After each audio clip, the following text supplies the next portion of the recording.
In this guide, I'm going to show you guys how to change your keyboard background on iPhone. Let's get started.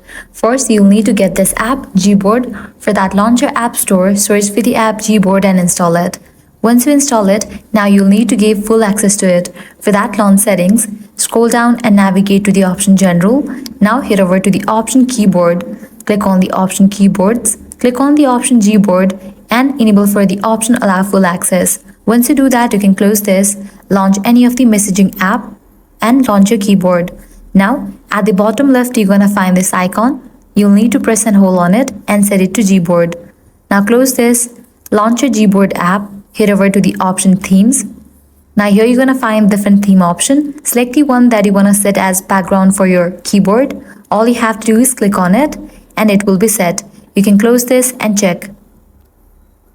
So this is how you can easily change keyboard background on iPhone. If this guide helped you out, do not forget to like, share and subscribe. Thanks for watching.